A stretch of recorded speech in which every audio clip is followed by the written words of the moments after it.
BSNL and MTNL, they are there in the landline, everything. No need to wait for the after telecom or relax. They are the best to provide the fixed line connection. Yes, you can have the internet, ready internet connection in all of this. Only thing is government has to give the subsidy for the village people through the NGOs or Jilla Panchayats or Jilla Parishad. How about places where the BSNL lines have also not reached? BSNL is there throughout the India. Fixed line, not the mobile line. Okay. Fixed line is there throughout India. Each and every corner of the country is having the fixed line. Only thing is modern ADSL modem has to be used and it is implemented. They will do it themselves. Why do you? What role are you going to play? They will do it themselves. BSNL will do it themselves. What role are you going to play? What problem are you solving? You are giving some solution. What problem is today? Everybody is focusing on the mobile. Nobody is bothered about the fixed line. Today everybody is removing the fixed line actually. Okay, so Only the old parents are there in the house, they are using the fixed line. So what's your name again? I am Jiran. Oh yes, right. Okay, so one question. Just to put it in crisp line, how are you going to solve the problem is what Srija is also asking. So will you reach out to the BSNL folks and convince them? Is that what you're talking about? Okay, great. Second idea, thank you. Hi, hello, yes, tell me. According to statistics, there is one reason we can use that. According to Chinese government and Iranian government, they are using filtering in internet. Number one is Iran in the world. They have 6 types of filtering, and China 6 types of filtering technology. My country got really sad for that, but my country is the first country in the world having this type of filtering. The Chinese government is second one. They are using 4 technology. Yes, you can do one thing with small investment for limited time. You can filter it to create passion for internet. My question is, how do you reach out? How do you make sure that these tier 2, tier 3, tier 4 cities and towns of India or any country for that matter here, India, how do you really make the internet reach to those places, remote places? How is it going to be? You understand? Create passion. Create passion. Okay, so you're talking about create an awareness. Create an awareness. How will you create an awareness? If you internet something like this. Das ist Oberweite. If you create a limit for people, you will create passion about that. Okay. Then people going to choose to use that limit. Okay, so what I'll do is, I'll consider your answer as a little twisted, if you may allow me. So I would say we need to create an awareness first, because many of our places do not even have electricity. Okay, so that's where the difference between is. So the answer that we would like to consider here is go to those places and create awareness that internet is so and so, and this is how it is helpful. Can I twist your answer to this way? Is it all right?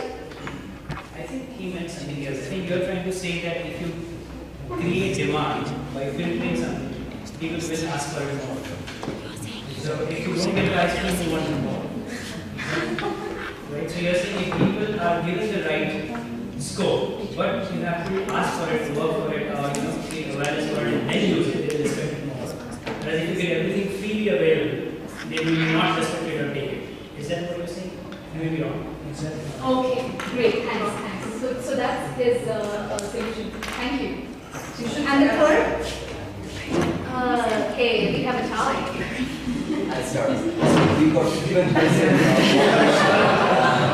and 230 population is under 35 in India. Okay, under 35. So it's mostly youth.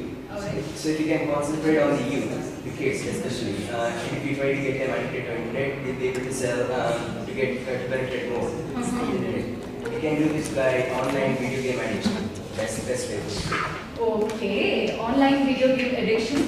Okay, I hear you. Thank you. What's your name? Ashish, right? Ashish, thank you. You know what? Although these are the 3 solutions we are considering, I'll just hear out while you filter out and select the response. Most probably in Apple the internet penetration is okay. but we have to concentrate on the rule. Internet penetration is not okay. It's at least okay. If we concentrate on the rule, and what I want to say is, instead of this traditional education system, if the government is able to provide computer kind of like what we are doing now. Okay, so we don't actually need they ship computers in those areas. Yeah. Physically ship those computers in those areas. First educate them about the computers and then about the internet. Awesome. And the entire education system should be through computers. Like what we do because It's it's the base. Absolutely. So first step one, ship the computers, and second, get the education system online, right? Okay. You know what? I would love to hear, and I'm going to hear, but in lunch break. Is that okay?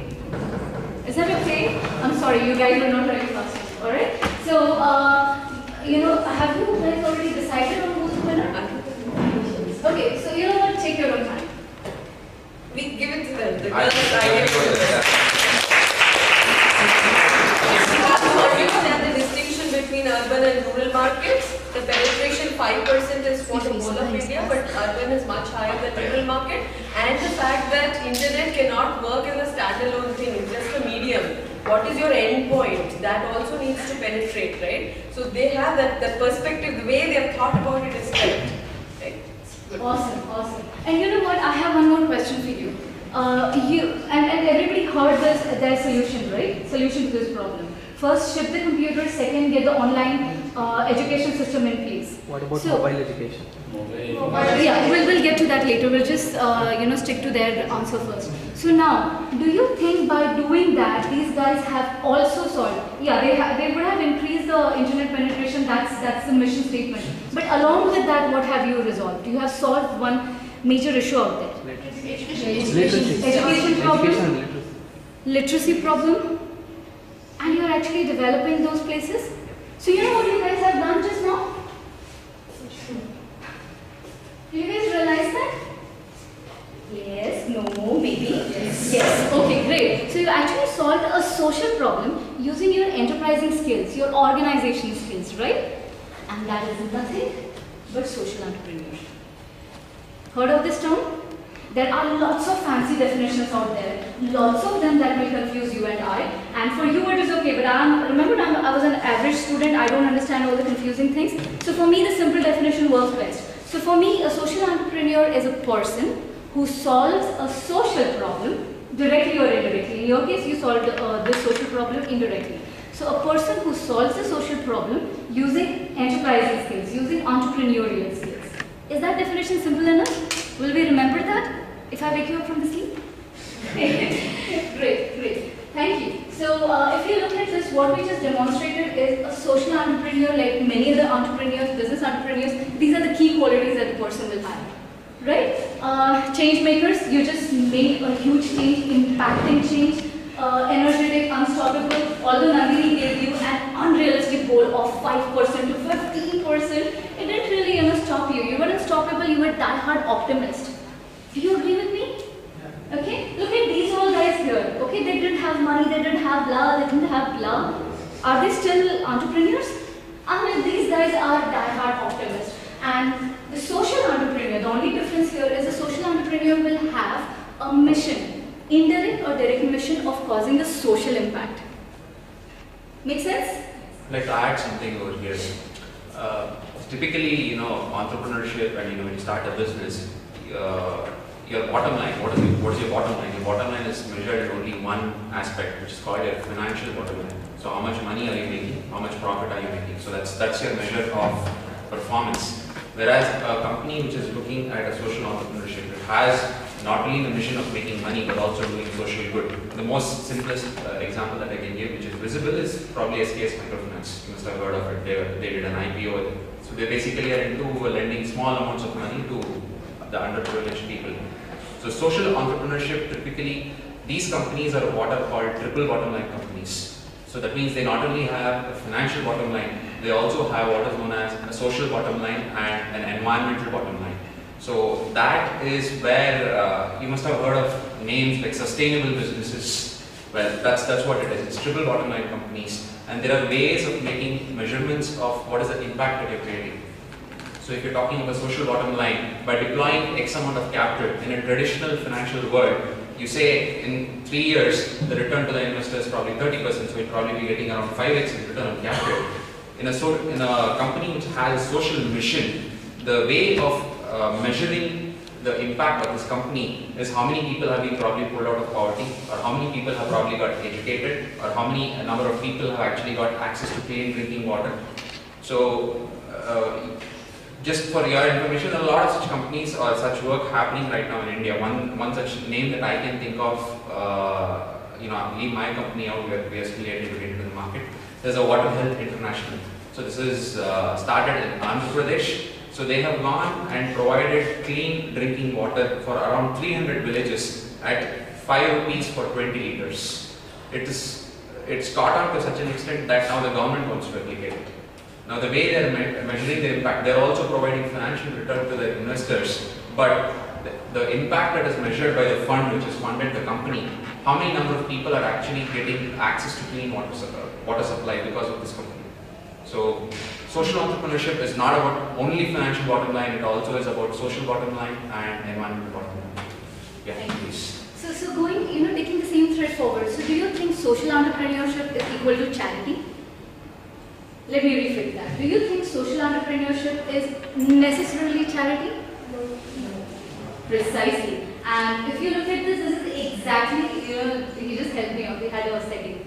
Okay, so this guy has actually explained the same thing. So social entrepreneurs or a social enterprise, a company with social entrepreneurs, so these guys, they can be profitable, they can be profit-making businesses, like we just had an example of 5% internet penetration, so it can be a profitable business, or it can be an actual standalone NGO or a non-profit making business. But the bottom line, as he correctly said, is profit beyond money. Okay? Who is he?